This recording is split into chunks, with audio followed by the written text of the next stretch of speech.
Hello and welcome to online lecture number 5 for Chemistry 112 during the spring semester of 2020. We are still in chapter 16, and in this lesson, we are finally going to be able to answer the question as to what is it about a particular reaction or process that will make it spontaneous or non-spontaneous.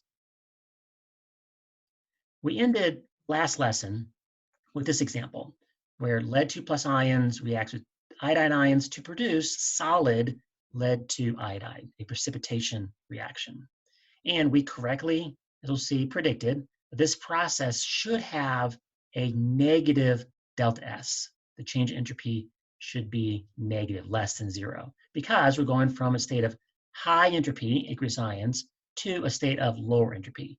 Entropy is decreasing, so delta S should be negative. And if we measure this or even calculate it, we would find that in fact that's true, that this process has a delta S of negative 56.5 joules per Kelvin. It has a negative delta S, which is a property of this reaction that is unfavorable for spontaneity. It's a property that tends to make these processes non-spontaneous, in other words. In this example and others, the process, though, is spontaneous. We can combine our lead solution with iodide solution, and as long as we combine them in high enough concentrations to exceed the solubility product, as we saw on the end of the last chapter, a precipitation of yellow lead 2 iodide will form. This process is spontaneous, even though it has an unfavorable delta S value. Well, it turns out what's going to make a process spontaneous or not is not going to be simply the delta S of the process. It's going to involve entropy, but it's not the delta S of the system or the reaction we're interested in. What we're actually interested in, though, is the entropy of the universe and the change entropy of the universe. This is summarized by the second law of thermodynamics, which says that for any spontaneous process, the entropy of the universe must increase. We talked about universe and systems and surroundings a little bit in Chemistry 1.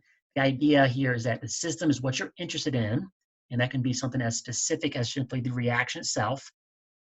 The surroundings is everything else that's not the system, and therefore the universe, which is everything, is simply the sum of the system plus the surroundings. As a result, then the change in entropy of the universe will equal the change entropy of the system plus the change entropy of the surroundings. So how the entropy of the universe changes depends upon how both the entropy of the system changes and the entropy of the surroundings change. But this process is spontaneous, and we know it is. That must mean that according to the second law of thermodynamics, that must mean that the delta S of the universe is positive. Because the delta S of the universe is the sum of these two delta S's, we kind of simplify this a little bit. It says that for any spontaneous process, the delta S of the system plus the delta S of the surroundings must be greater than 0. So because this process is spontaneous, we know the delta S of the system is negative 56.5 joules per Kelvin. Because it's spontaneous, it must mean that the delta S of the surroundings, this other term, must be greater than a positive 56.5 joules per Kelvin, in order that when we add this number to whatever this number is, if it's greater than positive 56.5 joules per Kelvin, then their sum will in fact be positive, which then supports the second law of thermodynamics, that this process is spontaneous, and because it's spontaneous, it's going to increase the entropy of the universe, the delta S of the universe greater than 0. Well, how can we calculate this delta S of the surroundings? It turns out we can actually calculate delta S of the surroundings fairly simply. It's equal to the negative change in enthalpy of the reaction divided by the Kelvin temperature. So if we know the delta H of this process, it's an exothermic reaction, negative 62 kilojoules. Convert that to joules, so it's negative 62,000 joules. We divide that by room temperature. What we find then is that the delta S of the surroundings for this process is a positive 208 joules per Kelvin.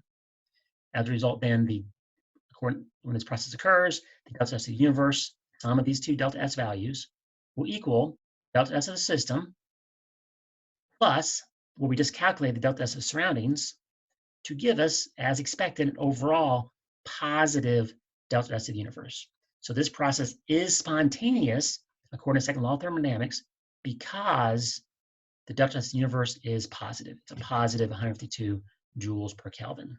So the idea here is that any spontaneous process will give us a positive delta S of the universe Any non-spontaneous process will give us a negative delta S of the universe.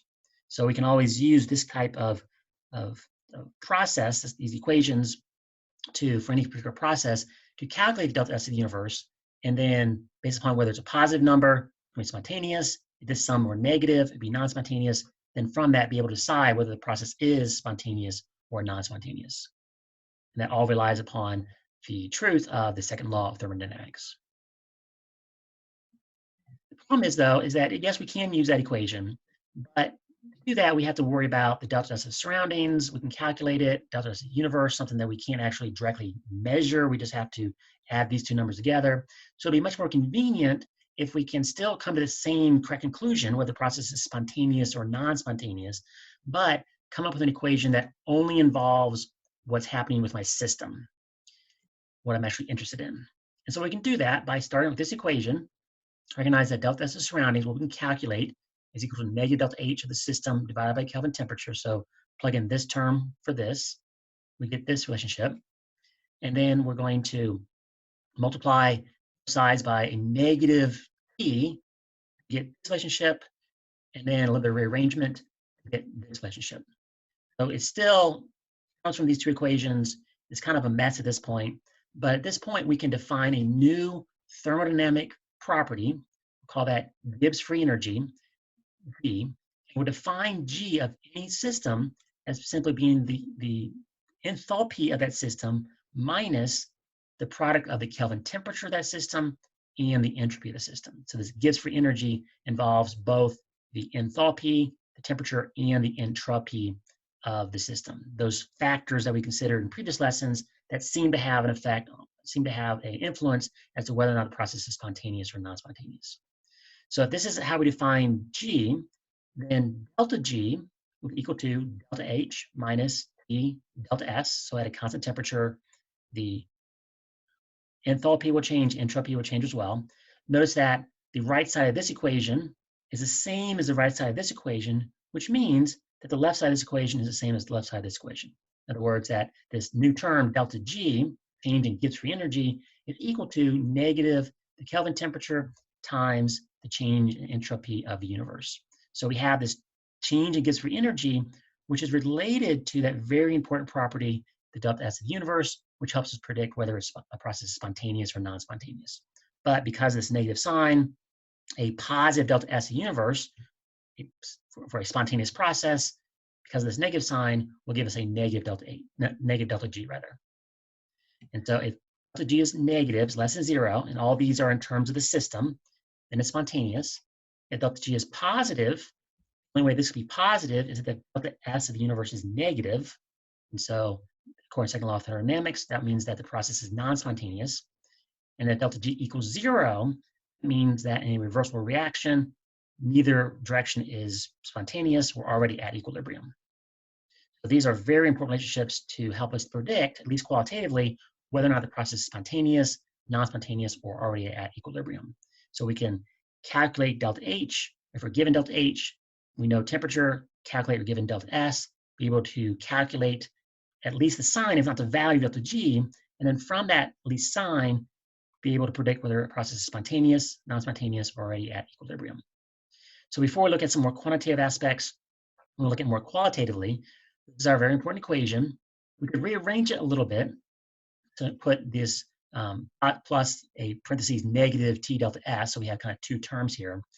And we have one example where delta H is negative, which is favorable for spontaneity. Delta S is positive, which is also favorable for spontaneity. What we would find is we have a negative delta H, we have a positive delta S. Because there's a negative sign here, temperature is always positive, so it's negative times a positive times a positive. That'll give what's in the parentheses a negative number, will be a negative number of some type. So when we add two negative numbers, regardless of their value, we'll always get a negative sum. And if we get a negative delta G, that means the process is spontaneous, independent of what the temperature is. We have a positive delta H. We have a negative delta S in this example. A positive delta H, which is unfavorable, a negative delta S, which is also unfavorable. So we have a negative times a negative will give us always a positive number. So we have a positive number plus a positive number will always give us a positive number. So in this example, these are examples where these processes are always non-spontaneous, regardless of what the temperature is. And one example of that would be this example. Our third example, third possibility. So if you have, in other words, so far, if we have both a favorable delta H and a favorable delta S value, then it's always spontaneous. If both delta H and delta S are unfavorable, positive and negative respectively, then it's always non-spontaneous. And then what's interesting though is when we have one term is favorable and one term is non-favorable. And so for example, a negative and negative for delta H and delta S, a negative delta H, which is favorable, a negative delta S, which is unfavorable, negative times a negative will give us a positive. So the sum of a negative number and a positive number may be positive or it may be negative. It depends on how the magnitude of this negative number compares to the magnitude of this positive number. And so specifically, if we want a spontaneous process, we want the magnitude of delta H, this negative number, to be more negative than the positive product of what's in parentheses. And so that's more likely to occur when T, this other factor, is relatively low. When temperature is low, such as in the freezing of water, liquid water to solid water, then this process will be spontaneous, but only at relatively low temperatures. Because at low temperatures, relatively low temperatures, this term is term in the parentheses small enough such that we're going to add a larger negative number to a smaller positive number, thereby get a negative delta G. Conversely, then, if we look at the last example, where delta H is positive, delta S is positive.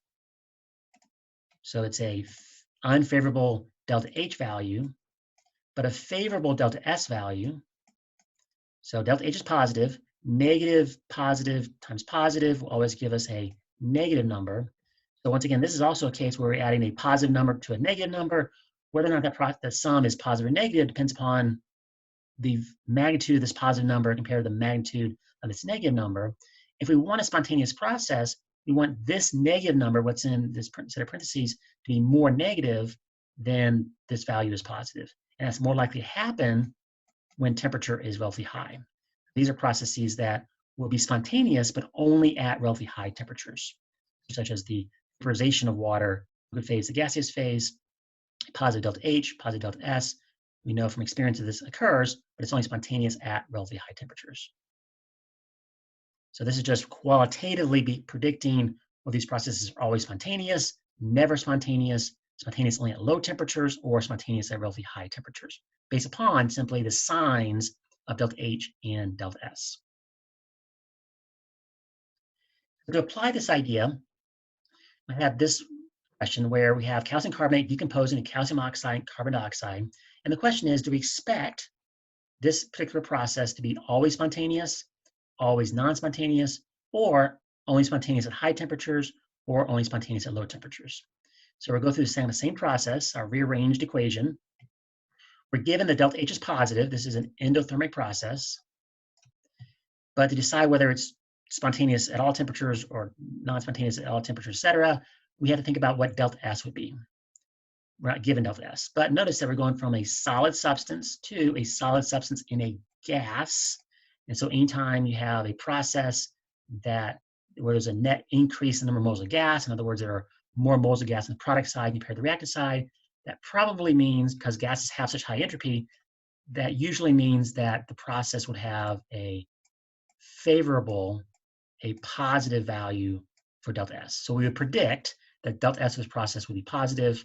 And so if delta S is positive, then negative times positive gives us a negative number. And as we saw in the previous slide, when we have this particular situation, unfavorable delta H, but a favorable delta S, this process would tend to be more spontaneous when we have relatively high temperatures. So we'd expect this process to be spontaneous at high temperatures. And these are all relative high temperatures. depending upon the actual example, a high temperature may be 20 degrees Celsius, or a high temperature may be 1,000 degrees Celsius. So it's all kind of relative to what we mean by the Pickard reaction.